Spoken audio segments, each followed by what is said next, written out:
السلام علیکم ورحمۃ اللہ وبرکاتہ۔ الحمد للہ رب العالمین والعاقبۃ للمتقین والصلاة والسلام علی اشرف الانبیاء والمرسلین، اما بعد۔ بسم اللہ الرحمن الرحیم۔ عن عمر بن ابی سلمۃ رضی اللہ تعالی عنہ قال قال لی رسول اللہ صلی اللہ علیہ وسلم یا غلام سم اللہ وکل بیمینک وکل مما یلیک، رواہ البخاری و مسلم۔ حضرت عمر بن ابی سلمہ رضی اللہ تعالی عنہ حدیث بیان کرتے ہوئے کہتے ہیں کہ مجھے اللہ کے رسول صلی اللہ علیہ وسلم نے فرمایا، اے لڑکے، اللہ کا نام لے کر کھاؤ اور اپنے دائیں ہاتھ سے کھاؤ اور اپنے آگے سے کھاؤ۔ ناظرین کرام، اس حدیث مبارکہ میں اللہ کے پیارے نبی صلی اللہ علیہ وسلم نے کھانے پینے کے انتہائی بنیادی اور انتہائی خوبصورت آداب بیان فرمائے۔ دین اسلام چونکہ ایک مکمل ضابطہ حیات ہے جو اپنے ماننے والوں کو زندگی کے ہر گوشے، ہر پہلو اور ہر لمحے کے متعلق پوری رہنمائی دیتا ہے۔ اب دین اسلام نے کھانا کھانے کے متعلق بھی اپنے ماننے والوں کی پوری رہنمائی فرمائی، اور اس حدیث مبارکہ میں پیارے نبی صلی اللہ علیہ وسلم نے اپنے زیر پرورش ایک بچے کی تربیت فرمائی۔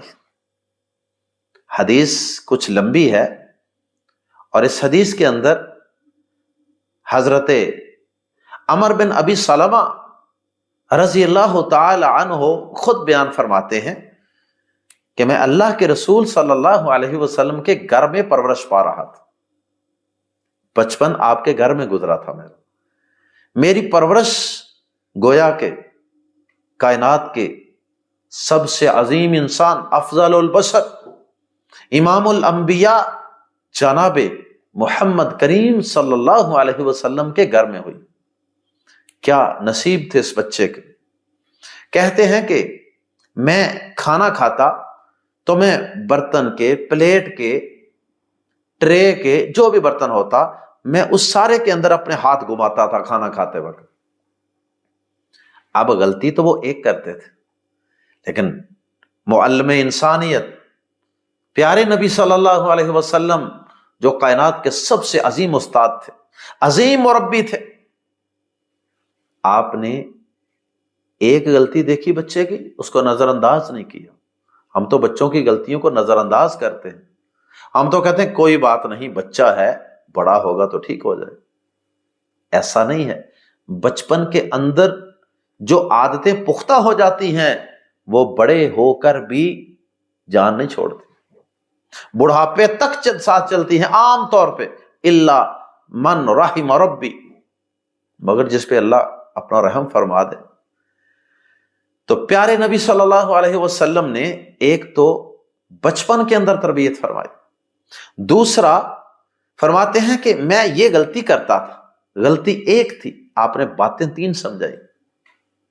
یہ بھی ایک اچھے معلم کی نشانی ہے، اور آپ کا یہ بھی اسوہ اور آپ کا یہ بھی طریقہ اور معمول تھا کہ اگر کوئی آپ سے ایک سوال کرتا یا ادھورا سوال کرتا تو آپ اس ایک سوال کے جواب میں کچھ زائد چیزیں بھی بیان کر دیتے تھے جو اس سوال کے کچھ ریلیونٹ، کچھ متعلق ہوتے تھے۔ یہ ایک اچھے معلم، اچھے مربی اور اچھے استاد کی نشانی۔ اور پھر اگر کسی نے سوال کرنے میں ہچکچاہٹ کا مظاہرہ کیا یا اس سے بات پوری اچھی طرح ہو نہیں سکی تو آپ اس کے مختصر سوال کو ہی مکمل سمجھتے ہوئے جواب مکمل ارشاد فرماتے۔ کہتے ہیں کہ جب پیارے نبی صلی اللہ علیہ وسلم نے مجھے یہ تین باتیں، یہ کھانے کے تین بیسک ایٹیکیٹس، آداب سکھا دیے، پھر اس کے بعد ساری زندگی میں نے پھر آپ کی رہنمائی کے اندر ہی کھانا کھایا۔ اللہ اکبر۔ تو آئیے اب ان 3 بنیادی آداب کی طرف آتے ہیں جو کھانے کے متعلق پیارے نبی صلی اللہ علیہ وسلم نے سکھائے تھے۔ سب سے پہلا ادب جو پیارے نبی صلی اللہ علیہ وسلم نے سکھایا تھا وہ یہ تھا، سم اللہ، سمی اسم سے ہے، سمی فعل امر ہے، سمی کا مطلب ہے نام لے، اللہ اللہ کا، سم اللہ اللہ کا نام لے، یعنی کھانے سے پہلے اللہ کا نام لیا کرو، یعنی بسم اللہ پڑھا کرو۔ پوری بسم اللہ الرحمن الرحیم پڑھنی ضروری نہیں ہے، بلکہ بہتر ہے صرف شارٹ بسم اللہ پڑھی جائے، کیونکہ زیادہ تر مقامات پہ آپ نے شارٹ بسم اللہ کے الفاظ ہی سکھائے ہیں۔ سم اللہ، اللہ کا نام لے۔ بہرحال اگر کوئی شارٹ الفاظ پڑھ لیتا ہے اس حدیث پہ تب بھی عمل ہو جائے گا، اگر کوئی پوری بسم اللہ الرحمن الرحیم پڑھتا ہے اس حدیث پر عمل تب بھی ہو جاتا ہے، کیونکہ اس میں صرف اللہ کا نام لینے کا حکم دیا آپ نے۔ اور اگر بسم اللہ پڑھ کے کھانا نہ کھایا جائے، صحیح مسلم کی دیگر کتابوں کی احادیث کے مطابق، میں اس کی سمری عرض کر دیتا ہوں۔ آپ نے فرمایا کہ جب کوئی شخص اپنے گھر میں داخل ہوتا ہے اور اللہ کا نام لیے بغیر داخل ہوتا ہے اور پھر اللہ کا نام لیے بغیر ہی کھانا شروع کر دیتا ہے، تو شیطان پتہ کیا کہتا ہے؟ شیطان کہتا ہے اپنے کرندوں سے، اپنے فالوور سے، اپنے ایلچیوں سے کہتا ہے، اپنی ٹیم سے کہتا ہے، آ جاؤ آ جاؤ، اس گھر میں تمہیں آج بستر بھی ملے گا، یعنی رہائش بھی ملے گی، رہنے کو ٹھکانہ بھی مل گیا، کیونکہ اس صاحب خانہ نے گھر میں داخل ہوتے ہوئے اللہ کا نام ہی نہیں لیا، ورنہ ہم یہاں سے بھاگ جاتے۔ اور بھی کئی احادیث۔ تو اللہ کا نام لینا ضروری ہے۔ اب شیطان ساتھ کھائے گا تو پھر کیا نقصان ہوگا؟ کھانے میں بے برکتی آ جائے گی جب اللہ کا نام نہیں لیں گے۔ اللہ کا نام لے کے ہمیشہ کھانا بانٹنا شروع کریں۔ ماں بھی اس کا خیال رکھے، ہنڈیا میں ڈوئی ڈالتے وقت، چمچ ڈالتے وقت، تقسیم شروع کرتے وقت، اور میرج ہال میں، فنکشن پہ جو لوگ کھانا ڈسٹریبیوٹ کرنے پہ اپوائنٹ ہوتے ہیں انہیں بھی اس بات کا خاص اہتمام کرنا چاہیے کہ بسم اللہ پڑھ کے اس کو اوپن کرنا ہے، اس کا آغاز کرنا۔ اور پھر دوسری نصیحت آپ نے فرمائی، وَکُل، اور کھا، بی ساتھ یمینی، دائیں کا اپنے، وَکُل بی یمینی کا، اور اپنے دائیں ہاتھ سے کھا۔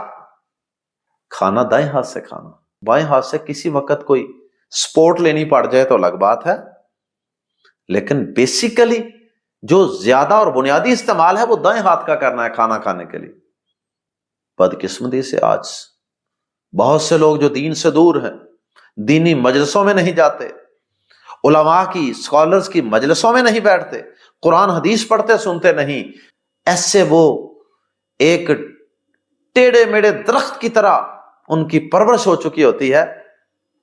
اس طرح چھوٹی چھوٹی باتوں میں بھی شیطان کے پیروکار بن چکے ہوتے ہیں، مکمل شیطان کے شکنجے میں ہوتے ہیں۔ بسم اللہ پڑھنا بڑی دور کی بات، دائیں ہاتھ سے کھانے کا اہتمام بڑی دور کی بات، وہ تو بھول ہی گئے ہوئے۔ کیسے مسلمان ہیں یہ، اپنے نبی کے کہنے پر یہ اتنی چھوٹی چھوٹی باتوں پر بھی اپنی ہیبٹس، عادات کو بدلنے کے لیے تیار نہیں ہے۔ کیا بگڑتا ہے انسان کا اگر انسان دائیں ہاتھ سے کھا لے؟ یہ آزمائش ہے، امتحان ہے، اور کچھ بھی نہیں ہے۔ دو ہاتھ اللہ نہیں بنائے، اللہ نے کہہ دیا کہ اس سے نہ کھاؤ، اس سے کھاؤ۔ جس نے رزق دیا وہ کہتا ہے دائیں ہاتھ سے کھاؤ۔ اللہ اکبر۔ اور پیارے نبی صلی اللہ علیہ وسلم نے یہاں بھی فرمایا کہ شیطان بائیں ہاتھ سے کھاتا ہے، ان الشیطان یاکل بالشمال، تم نے دائیں ہاتھ سے کھانا ہے، یعنی بائیں ہاتھ کھانے میں شیطانی اثرات، شیطان کی شمولیت ہو جائے گی۔ اور پھر تیسرے نمبر پہ آپ نے فرمایا وَکُل، اور کھا، مما، اس میں سے جو یلی، پاس ہے، قریب ہے، کا تیرے، جو تیرے قریب ہے، جو تیرے آگے ہے، جو تیرے فرنٹ پہ سامنے ہے پلیٹ میں، وہاں سے کھا۔ بعض اوقات ایسے بھی ہوتا ہے نا، 2-4 لوگ اکٹھے مل کے کھا رہے ہوتے ہیں برتن۔ ویسے اگر خود بھی اکیلے بھی کھا رہے ہیں پھر بھی اس حدیث پہ عمل کریں، اپنے آگے سے کھانا شروع کریں۔ بلکہ ایک حدیث کے مطابق تو نبی صلی اللہ علیہ وسلم نے درمیان سے کھانے سے بھی منع کیا، کیونکہ درمیان میں برکت نازل ہوتی ہے۔ آپ اپنے آگے سے کھاتے کھاتے کھاتے کھاتے، سائڈوں سے کھاتے کھاتے پھر درمیان کی طرف بڑھتے جائیں۔ آگے سے کھانے میں ایک حکمت یہ بھی ہے کہ اگر ایک سے زیادہ لوگ کھانا کھا رہے ہیں تو اب آپ اگر دوسروں کے آگے سے اٹھا کے کھائیں گے تو یہ بھی اپنے مسلمان بھائی کے حقوق کو تلف کرنے کے مترادف۔ آپ اس کے آگے سے بوٹیاں کٹھی کر کر کے آپ کھا رہے، جو اپنے لیے پسند کرنا ہے وہی اپنے مسلمان بھائی کے لیے پسند کرنا۔ اصرار تو یہ ہے کہ میں اگر میرے آگے کوئی بوٹیاں، کوئی اس طرح کی زیادہ اچھی چیز میرے آگے آ گئی، میں اس کو پکڑ کے دوسرے کے آگے کروں، یا اس کے چھوٹے چھوٹے پیس کر کے پورے برتن میں سب دوستوں کے، سب مہمانوں کے، سب بھائیوں کے آگے ان کو بکھیر دوں۔ یہ نہیں کہ بس میرے آگے آ گئی تو میں ہی ہڑپ کر جاؤں۔ یہ تو اس سے بھی اگلا درجہ ہے نا، کہ اگر میرے آگے پڑا ہے کوئی اچھا سامان، کوئی اچھی بوٹی، تو میں اس کو دوسروں کے آگے رکھوں، یہ تو اثار ہے۔ ہاں اگر برتن مختلف پڑے ہیں ڈائننگ ٹیبل پہ، تو اب یہ نہیں ہے کہ میرے آگے چاول پڑے ہیں تو میں صرف چاول کھاؤں، اس کے آگے سالن پڑا ہے وہ سارا سالن کھائے، اس کے آگے سویٹ ڈش پڑی ہے وہ ساری سویٹ ڈش کھا جائے، اس کے آگے روٹیاں تو وہ ساری روٹیاں کھائے گا۔ یہ نہیں مطلب، وہ تو اور طرح کی چیز ہے نا، وہ ایک برتن نہیں ہے، وہ مختلف برتنوں میں کھانا ہے، وہ تو آپ سارے برتنوں سے لے سکتے ہیں۔ یہ بات ہے ایک ہی برتن میں آپ سارے برتن میں ہاتھ گھما گھما کے مختلف جگہوں سے کھانے کی بجائے اپنے آگے سے کھائیں۔ کتنا اچھا ڈسپلن اسلام نے، اللہ اکبر، کتنا خوبصورت دین ہے۔ ٹیبل مینرز سکھائے، کھانا کھانے کے بھی آداب سکھائے، اور اس کے علاوہ بھی دین اسلام نے کئی آداب سکھائے۔ ویسے تو کہتے ہیں کہ کھانے کے ٹیبل پر بڑے بڑے لوگوں کی حقیقت کھل جاتی ہے۔ اللہ اکبر، ہوس، ہرس ایسی ہوتی ہے، بڑے بڑے مہذب لوگ بھی کھانے کے ٹیبل پر وہ حرکتیں کرتے ہیں جو انتہائی نامعقول، انتہائی نامناسب۔ کھانے کے ٹیبل پر بھی پتہ چلتا ہے انسان کا کیسا انسان۔ ایٹیکیٹس، آداب، اسلام نے جو سکھا دیا اس سے بہتر کوئی نہیں سکھا سکتا۔ اس کے علاوہ دین اسلام میں اور بھی کئی چیزیں کھانے کے آداب کے حوالے سے بیان کی گئی ہیں۔ کھانا ہمیشہ حلال کھانا، کوئی آپ کی دعوت کرتا ہے اس کی کمائی حلال ہے، کلو حلالا طیبا، حلال کھانا ہے۔ حرام کھانے والے کی تو بیچارے کی عبادت قبول ہی نہیں ہوتی۔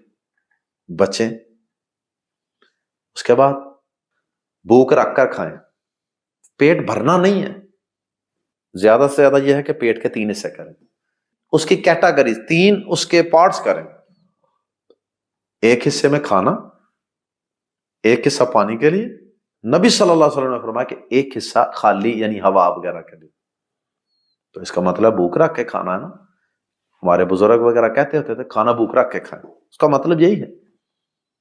میدا بیماریوں کا گھر ہے، جب آپ اس کو ٹھونسیں گے، اوور ایٹنگ کریں گے، بیماریاں، کم کھائیں گے سکھی رہیں گے، بیماریوں سے بچے رہیں گے۔ اور اسی طرح اثار کا اہتمام کرنا ہے کھانے کی ٹیبل پہ، لوگوں کے دلوں میں آپ کی محبت بھی پیدا ہوگی، اللہ پاک بھی خوش ہوگا اثار سے۔ وَيُؤْثِرُونَ عَلَىٰ أَنفُسِهِمْ وَلَوْ كَانَ بِهِمْ خَصَاصَةٌ۔ اسی طرح برتن کو صاف کرنا ہے آخر میں۔ اسی طرح کھانے کے بعد اپنی انگلیاں چاٹ لیں۔ ارے آپ نے ہاتھ دھونے کے بعد ہی کھانا کھایا نا، انگلیاں چاٹ لیں، حدیث میں ہے، اور یہ ڈائجسٹ کرنے کے لیے بڑا مفید ہے۔ جدید ریسرچ نے یہ بتایا انگلیاں کھانے بھری ہوئی وہ ٹیشو پیپر سے صاف کرنا منع ہے، پونے سے اور کسی کپڑے سے صاف کرنا یا ڈائریکٹ دھونا یہ منع ہے۔ ان کو پہلے صاف کریں پھر آپ کسی چیز سے صاف کریں۔ اسی طرح کھانے کے بعد کی دعا پڑھیں۔ یہ چند بنیادی آداب ہیں جو دین اسلام نے بیان کیے ہیں۔ اللہ پاک ہم سب کو کھانے کے اسلامی آداب کا خیال رکھنے کی توفیق عطا فرمائے، اور اپنے بچوں کو بھی ان آداب کی پابندی کرنے کی، تلقین کرنے کی ہمیں توفیق عطا فرمائے۔ سبحانک اللہم و بحمدک اشہد ان لا الہ الا انت استغفرک و اتوب الیک۔